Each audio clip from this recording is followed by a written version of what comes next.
Hey, it's Brandon Laws. Welcome to Transform Your Workplace. Thanks for the download today. Today's episode is brought to you by Xenium HR. Learn more about Xenium's complete HR plus payroll solution at xeniumhr.com. And if you just need some help, you're an HR professional who can't get to all those projects and the processes, Xenium's got a custom HR solution that helps augment existing HR departments so they can get freed up to focus on what they do best. Learn more at xeniumhr.com. Today's episode features Katarina Polonska. Katarina is a transformational connection coach, and we dive into inclusion practices. So we talk a lot about DEI, and Katarina suggests that inclusion is probably the most underrated practice out of all of those. And so we talk about gaining a new perspective on how we can implement new inclusive strategies and impact engagement amongst your people and your entire workforce. So hope you enjoyed today's episode. Connect with me on LinkedIn. Katarina is also on LinkedIn as well, so connect with her there. Enjoy today's episode with Katarina Polonska.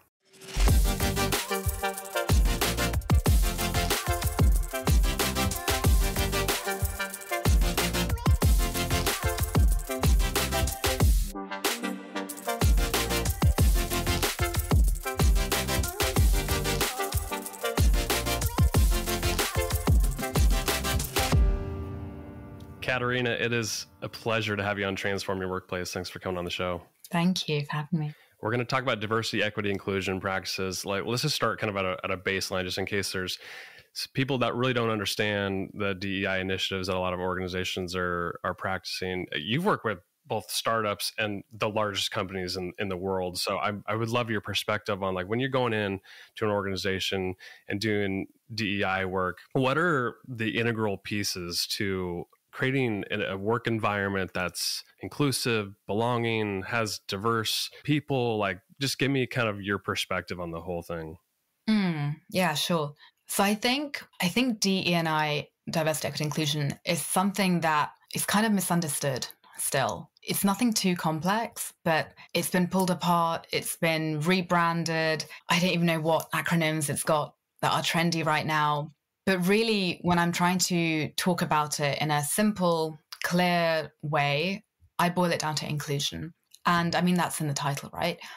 But inclusion is more important than we think, because if we actually really distill what inclusion is about having involvement and feeling that you're actually empowered to be involved, which again, if we distill even further, is really about engagement. So from a kind of corporate HR speak, I guess, language, inclusion's about getting people to feel engaged. So D&I is about creating that, right? And how do you go about creating inclusion? That's about creating a sense of belonging and psychological safety. If people feel that they belong in an organization, and by that, I mean that they are able to show up and be unique, be themselves, but they're also part of a broader tapestry of an organization, and then they feel safe to be themselves, then they're more likely to feel included because they belong. Then they're more likely to feel engaged. Then they're more likely to feel empowered and more involved.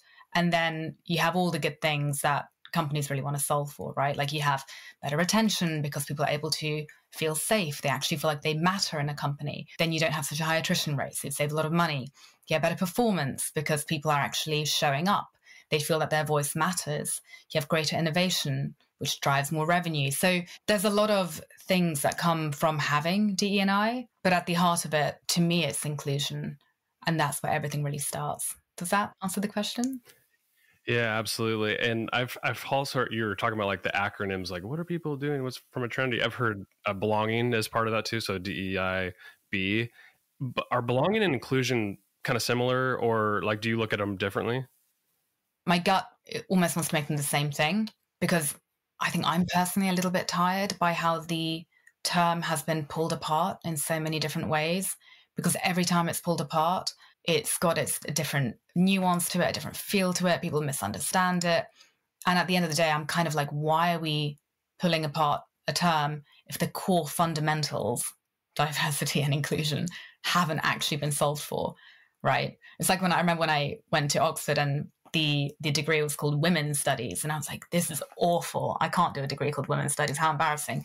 And I remember we were all questioning, why is it called Women's Studies? Like, how archaic. And one professor said, well, women still don't have equality. So why are we rebranding everything if the main principle of feminism hasn't actually been achieved? So I kind of feel that way with D&I, but I do think they are different. Inclusion is about, that involvement, that sense of engagement, that sense of empowerment. Belonging is different. You don't have to be involved to feel that you belong. You might want to be kind of tucked away and hiding. You might be more shy. You might not want to be speaking up, right? But it's about feeling that you're valued for the unique self that you bring and that you also fit in to this kind of broader tapestry idea. So they are different on a very slight level. There's nuance to it. When you're working with organizations, whether it's the large organizations to smaller ones, like, have you ever been involved in DEI initiatives where you're met with any sort of resistance? And if so, what groups are feeling a little triggered by it, I guess I would say? Yeah, great question. I am met with resistance. I think I'll kind of call out the elephant in the room. The first bit of resistance I've had more than once is that I'm a white female and I sound really British. I'm actually a first-generation migrant, and I'm half Slovakian, half Russian, which has a whole host of problems right now and its own kind of D&I issue. My family are in the Ukraine, but yeah. So it's more nuanced than I think people give it credit for. And the resistance is partly around that. So I think D&I has been really oversimplified, and at the same time, it's been pulled apart. And trying to talk about D&I, the initial resistance is, first of all, who are you, white women, talking about this? And second of all, are you going to start talking about privilege, bias, the buzzwords that everyone's a bit fed up of right now? Everyone's been talking about that till the cows come home. They've lost their meaning. And the emotional charge behind words like privilege is pretty significant. So it's kind of taboo, but I almost don't even use a language of privilege or bias when I'm talking about D&I. It's valid and it's real and it's there. I don't think it's helpful, though, purely because the same way that I'm a feminist, but I don't necessarily bring that as the first thing that I talk about when I'm trying to talk about equality or diversity, right? So it's just such a loaded topic that is so misunderstood and so polarizing that there's going to be a resistance from all fronts. And so I'm not really answering a question. Your question was about which are the groups that are most... No, you're answering it. Because... Yeah, which are the groups that are most like pushing back? I would say it's almost every group. Because I think this is the thing, right? As a white female, me talking to a VP of D&I, they might be questioning, who is this white female talking to me about D&I? Why is she running it? And I get that. That's completely valid too. Again, there's a lot of nuance to D&I that we don't really talk about that lies beneath the surface. Then on the other hand, you've got the white dudes in the company who are going to be feeling disenfranchised and having backlash and wanting to push back because it's not really seen for them. So it's almost like you can't really win, or I often feel like I can't really win. And there are ways around it. But again, I think it's about bringing that nuance and a level of depth and simplicity to D&I, which is both a complex and oversimplified topic. Sounds really hairy, and it is. It is. So, yeah. Well, that's why I like when you started the conversation around like it at the base of it, it's inclusion, because if you avoid like the words privilege and like ones that might trigger, quite frankly, somebody like me, like a white male, where you're like, okay, you're just here to attack me, and I actually want to be part of the solution, right? I want to be an ally. I want to help further the conversation. So I get why you start with inclusion, because you want to bring people along together. Is that sort of the way I understand it? Is that correct? Yeah, 100%. 100%. And there's also something to be said about if DE&I is about inclusion and belonging, at least, for the most part, we should be using techniques and tactics and rooted in inclusion and belonging to get D&I across. I understand the need for bringing heat to the argument, bringing anger. The anger's valid. It's completely valid. I'm angry. It's completely valid. But is it helpful? That's the thing. And I think in a corporate environment or in an HR environment, it's not that helpful. Maybe it was at the beginning to draw awareness to it and bring the topic to conversation, but it's not really helpful now for getting over the line. So that's when I'm thinking there has to be something around bringing in their very techniques of inclusion and belonging if we want to foster inclusion and belonging. And that means including the people we speak to and including the people who are speaking about it. You shouldn't be demonized for speaking about D&I because you're a white man, right? Like, you want to be part of the solution. So this, again, oversimplified, very kind of binary, polarizing language just doesn't seem that productive if we really think about what we're trying to achieve. What are some of the common misconceptions around DE&I practices? You've worked with a lot of different organizations, probably made up of a lot of different people, but like what are the common misconceptions that you commonly hear about, which is why maybe people have some resistance around getting involved in some of these practices? The most common one is that, and I mean, again, this is a valid, I don't even know if it's a preconception, like a false preconception, but the most common one is that a D&I initiative is going to be deeply uncomfortable, going to make everyone cry. You're going to be screamed at, you're going to be yelled at, all the things are going to be pointed at you, and it's just going to be horribly unpleasant. And everyone's going to be upset, people are going to be angry, and that's kind of it. Very, like, that kind of rhetoric is pretty prevalent still. And again, it's valid, but there's no sense of like what happens after that. So there's this kind of idea that D&I is just about the anger, it's just about the pointing fingers and blaming people and making everyone feel terrible and everyone feel guilty, which again isn't that much of a productive emotion to be having in D&I, but that's it. And I think that's really problematic. That's something that I think I recognized pretty early into my career in D&I, which was there's a lot of anger around this. And again, it's valid. I'm angry too. And at the same time, how useful is that anger going to be to get buy-in from the majority groups who we need to get the buy-in from? Probably not that productive. Maybe if we wear away over millennia, but again, I don't think we have the time for that. I get the misconception that you just brought up about just like anger and emotions and all that. It is valid in my opinion, because everybody's coming from a different place. And I think some of those efforts early on are probably to like seek to understand each other and our backgrounds and our feelings so that we could come together. And like part two would be like, now what are some of the solutions? Is that some of the I'm sure there's a way to facilitate a conversation like this. And that's where a person like you comes into place, where you can bring people together and not try to marginalize certain groups and not try to like, make people feel terrible just for being in the room, just because of the way they look or something. So what are some effective kind of next steps as far as you bring people together, then you come together with some solutions? Mm-hmm. Yeah, really good question. And I think it really is nuanced again. It depends on where the organization's at. In most cases, the kind of the formula, I guess, could be distilled into thinking about that inclusion and belonging piece, getting everyone to feel included in the conversation. So we need to prioritize listening and validating people's experiences. And that means everyone's experiences.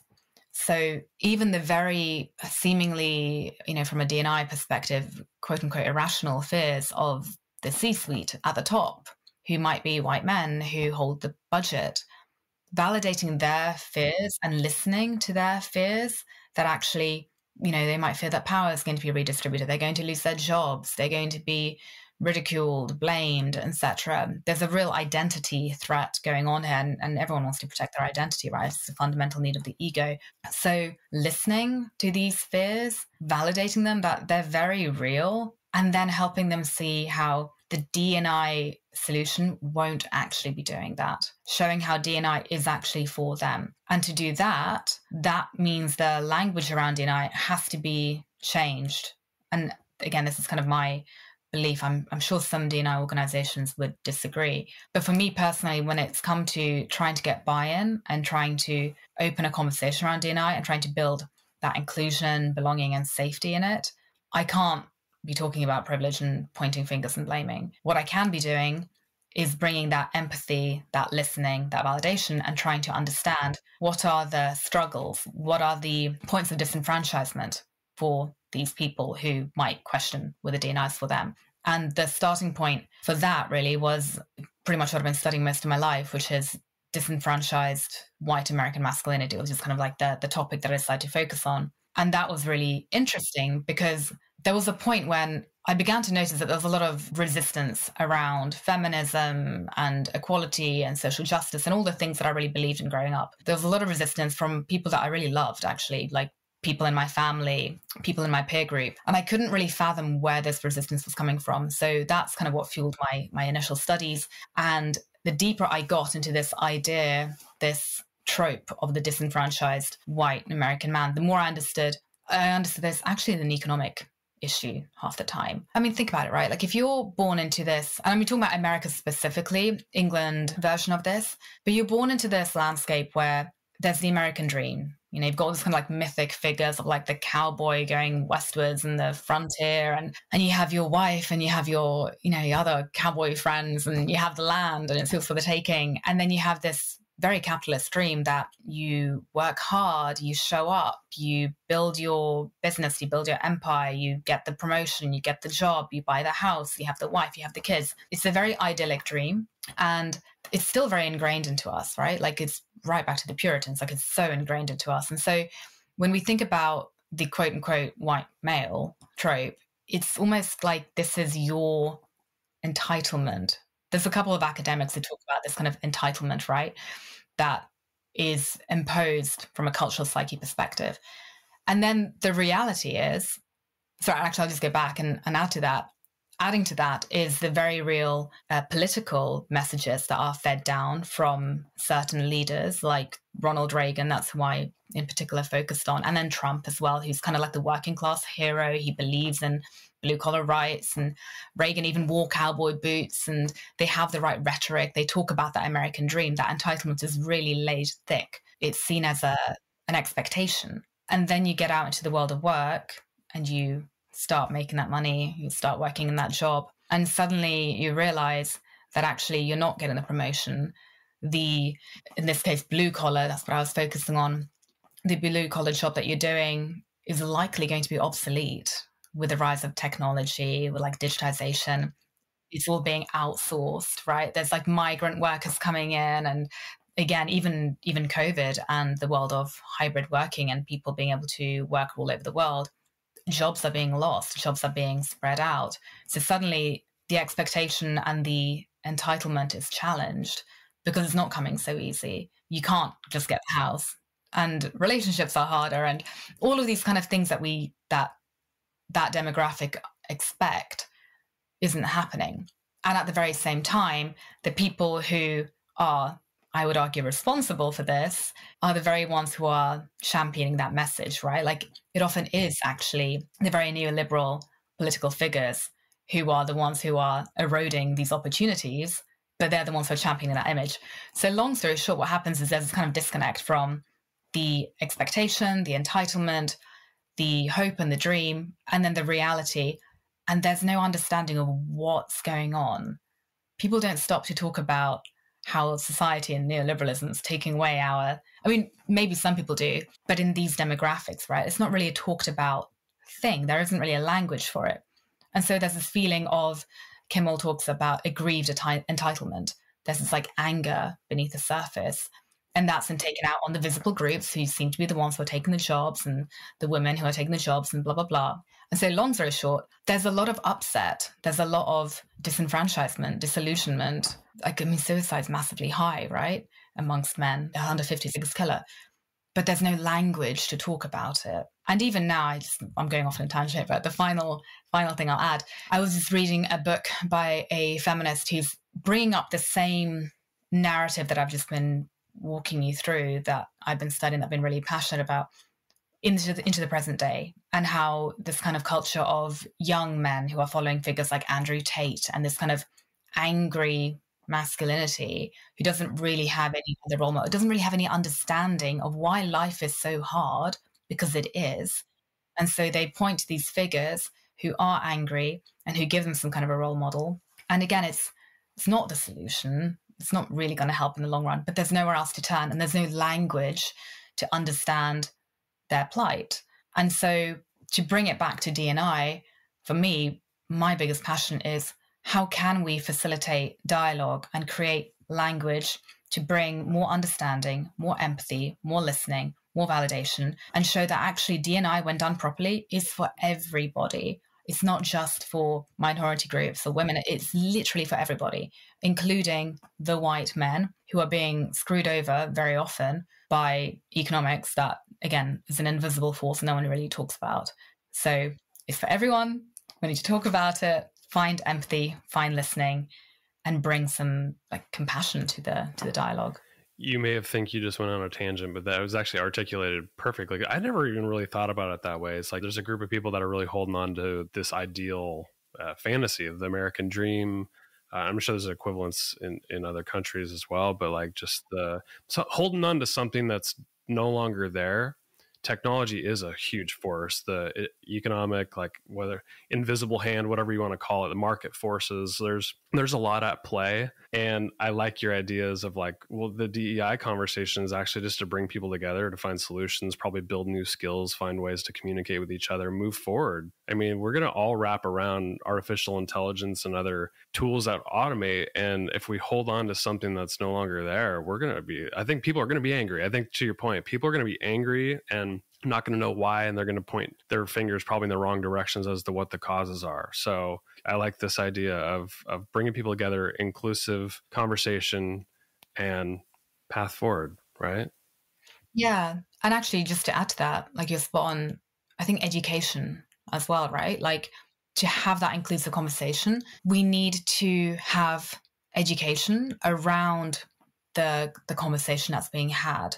So it's likely not going to be very helpful to have a conversation where we're just talking about our grievances and our anger. And like, again, this is all valid, but I think having a conversation about like, what are the different forces at play that are often so invisible and we, often shouldn't be talking about. Like, it's not a topic that we're invited to challenge.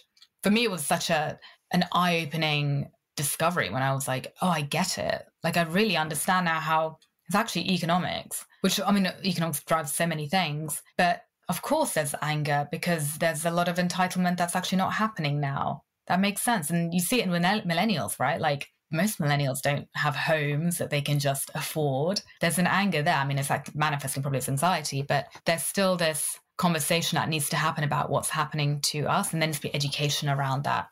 I agree. How do you like take steps towards having those conversations? Because I think like for a lot of people, they're like, oh, this DEI initiatives are like a distraction from business, just being productive and just our regular day-to-day business. But I think what you're arguing is it's actually part of the path forward and becoming a productive society. So how do you make those steps forward? That's a great question. I think it just really depends on the organization. What I have found to be really effective is really two things.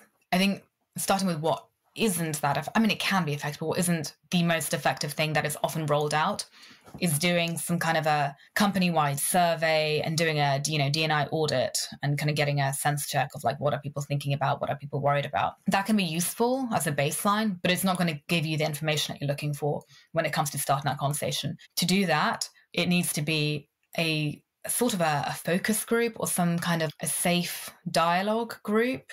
That might be an ERG group. It might just be a room of people who want to talk about it or who are open to talking about it, and doing some kind of an interview style dialogue process where people are allowed to share.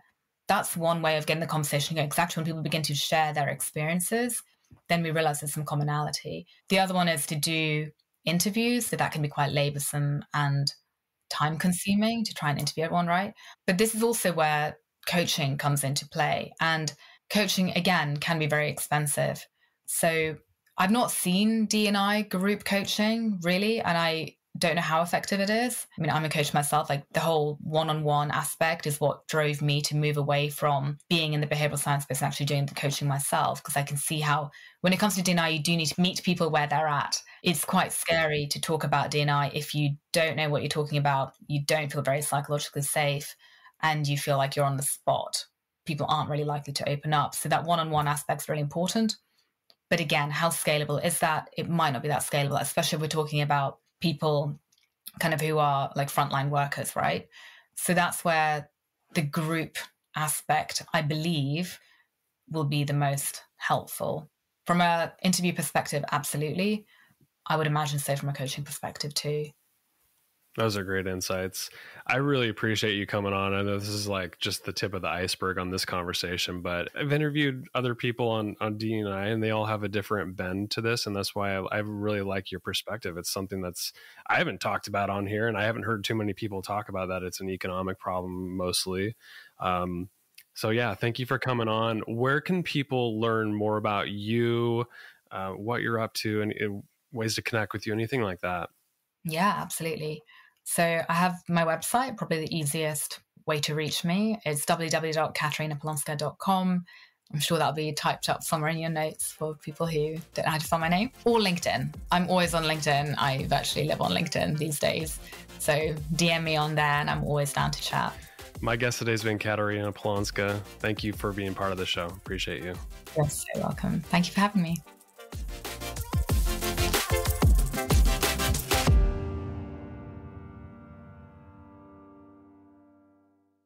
The views, thoughts, and opinions expressed are the guest's own and do not represent the views, thoughts, and opinions of Xenium HR or the host, Brandon Laws.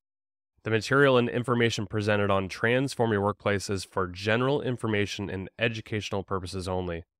Xenium HR or the host, Brandon Laws, does not necessarily endorse any guest, their business, or any organization they represent. Discretion is advised. Please work with a trusted advisor to find a custom approach that fits your organization's needs.